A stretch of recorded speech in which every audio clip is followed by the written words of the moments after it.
It sounds really good.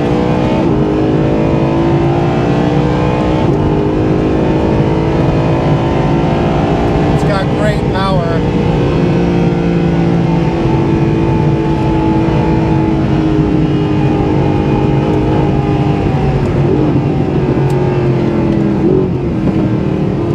That sounds really good. How cool. You don't even need to like ring it out for it just to be fun.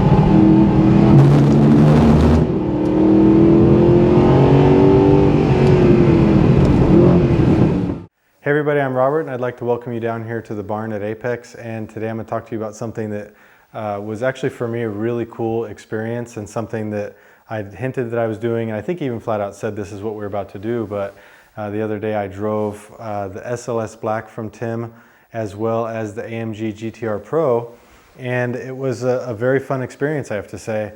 It's something that I had some expectations when I was going into it. You guys probably saw the video of why I haven't bought an AMG or why I won't buy an AMG, and then I said yet, right? Well, the cars would say lived up to my expectations. The AMG GTR Pro was a very, very pointed car. The front end grip was absolutely fantastic. The suspension was spot on. It was really everything that a track car that's advertised as a limited edition, I don't want to know if I want to say lightweight, but a limited edition track car from a major manufacturer should be. Adjustable suspension, bolt-in roll cage, or at least roll hoop if you would, half cage from the factory. And surprisingly enough, whether some of the audio came from the speakers or not, it was actually quite an emotional car. But what really stood out to me about the AMG GTR Pro was that when you were driving, you could actually feel how solid the chassis was and how well built the control arms were and how nothing was moving in a negative way. You've probably seen many complaints that I've had about the Supra about just stuff not working, but the AMG GTR really felt nice in the way that the control arms flexed and moved, and you could really tell that the uniball bushings were very solid. I've showed you guys before that if this is your chassis, this is your control arm, and you've got bushings here, and as you give power it's pushing the car forward, and as you're on the brakes it's pulling the car backward, and that's constantly flexing this connection point right here on the chassis. And you feel that in a lot of cars. McLaren, you feel that in a McLaren, and what it will do is create certain things like lift off oversteer as they start to get worn. It will make all kinds of geometry changes that you just don't like, and in the AMG GTR Pro that was gone. It was absolutely a rock solid setup, and I have to give AMG credit for that. That felt really good. I can tell you I've never driven an AMG GT3 car, but I have heard that an AMG GT3 car is as fast as it is because it's easier to extract the maximum potential out of that car. So the drivers, I don't want to say it's easy to drive. Believe me, if you're ever driving at those paces, nothing is easy. Things are happening so fast you just can't get your head around it. But those drivers are able to extract more out of that car than maybe the similar Porsche GT3R or maybe even the R8 LMS, which I have heard is also a very driver-friendly car. But you can actually feel that in the road car. The seating position, the way that the chassis is, I really do feel like it conveys down into the AMG chassis, and I think that's a car that when you see on the track and you see guys going fast, it builds a lot of confidence and it lets you really kind of hang it out a little bit and enjoy driving the car. So that was really positive. The only real negative that I have with the GTR Pro is that I will say the traction control system is very good. I tried it with traction on and traction off. It doesn't intervene too much. It reminds me of the GT2 RS. But what it does do when the traction control is on is it brakes for you with like a collision avoidance situation on the Nürburgring. That's one of the worst things you can have.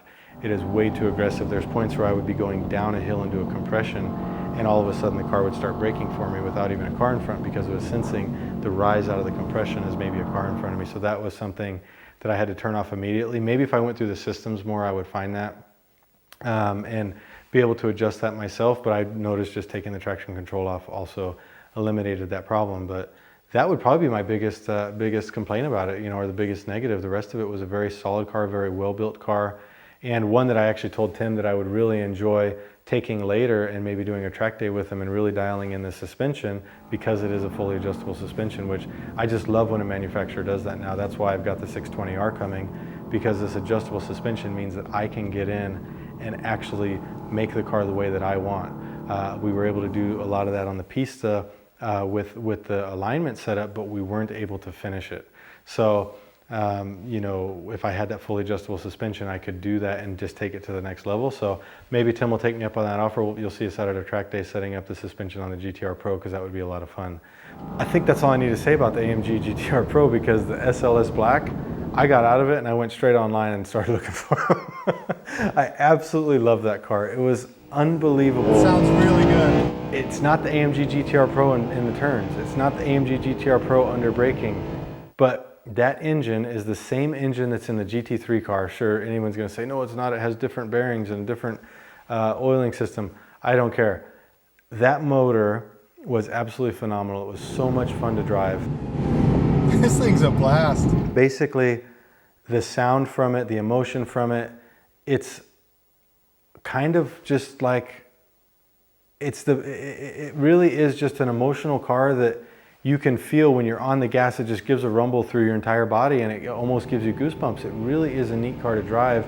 And the gull wing doors, when you get in, that's where the emotion starts. Then you sit inside of it, you start it, you hear the engine. I think you're basically hearing a lot about me talking about the engine. It burbles and pops on downshifts. It really is a great car. When you drive the SLS Black on the track, there's a couple things that you notice. We'll talk about the negatives, because I think when you're comparing cars, you need to find the negatives.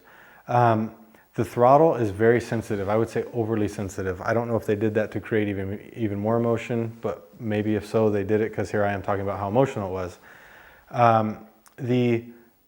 So the throttle is a little bit too sensitive. I really like to be able to adjust and modulate the throttle through the turns, and it was very on-off. And that's something that I think is very important in a track car. The traction control is horrid. You have to turn that off immediately. The minute that you come and give it any steering angle, it's taking all the power out. So the first thing you have to do is turn the traction control off. That's very, very important. And I didn't really care for, there's two settings on the suspension, one stiffer, one softer. I think that you need to be somewhere in between the two is probably what I would like to see. And obviously I would love to have an adjustable coilover system where I could actually adjust each corner individually, because I probably would have made the rear end just a little bit softer so it could dig in out of the apex and actually come out of the turn a little bit better. But those are really not so much complaints, but adjustments that I would make for my use. I don't think anyone's going to sit here and argue that the SLS Black is a car that should have been track only and would fault it for maybe not having an adjustable coilover system, or maybe for the traction control being too conservative. Because the reality is, if you're in that car in the wet and you're just driving down the street and you want to show off a little bit, it would get away from you because it's very powerful. There were times that I followed Tim actually in the GTR Pro, and I will tell you, on the top end, the GTR Pro is not much faster than the SLS Black. We also swapped positions where I followed him in the GTR Pro, or vice versa, and I can confirm it from the same position. The GTR Pro has maybe more torque, you can feel it, but in the flat out, it's definitely not that much faster. Another thing that I will say is that when I was driving the two cars, the emotion of the SLS really got me and made me want to push it more. There was a couple times where I was with Tim driving, and a couple times I said, okay, I'm going to get away a little bit because I just want to push it more. I want to see what it's like. And it was a car that I really, when I did get to do that and I started pushing it more, I was like, man, this is just, it's fun. It's something like I talked about before, fast car slow, slow car fast. You're taking a GT car that has a true engine from a GT3 race car, which is pretty darn cool, and you're taking it on the Nürburgring and you are actually pushing it up to what its capabilities are. Whereas when you're in the GTR Pro, you know that that car still has another 20 seconds maybe in it, and you're not pushing it to that limit. And I think that's probably also what made the SLS Black a lot of fun. If we're going to talk about track days and we're going to say, what are you going to do with the GTR Pro versus what are you going to do with the SLS Black? Well, clearly the SLS Black is going to be maybe a daily car or a nice weekend car. You're going to drive up to the Nürburgring. You're going to go for lunch. You're going to do maybe 4 or 5 fun laps and just get that great emotional experience.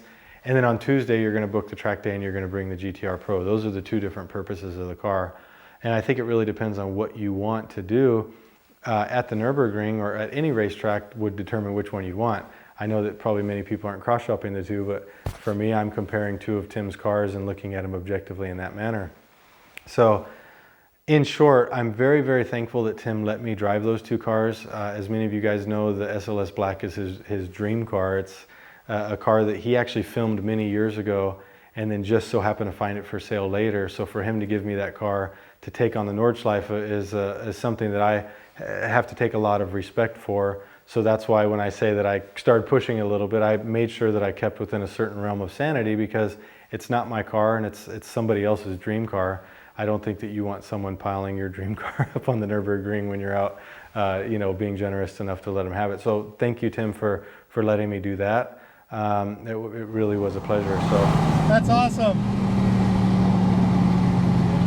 That's the one. That's fun. That's a lot of fun. It's fast. Yeah, but that's exactly it. Very cool. But other than that, there's a couple video clips that you guys can see. Maybe Tom's already inserted them along the way, we'll see. But hopefully you guys enjoy those video clips. Hope you enjoy the raw sound. For me, with the cars that I have, you guys are gonna laugh at me for saying this, I probably am leaning that I would take of the two the SLS Black. And I know that my channel is all about how I only use my cars on the track. And for some reason that car really grabbed my attention. It would be something that maybe you would see me cruise from my house up to the Nürburgring or to the office and then take out for just a little special blast. Who knows, maybe I'm getting old, we'll see. Anyhow, hope you guys enjoyed and we'll catch you later.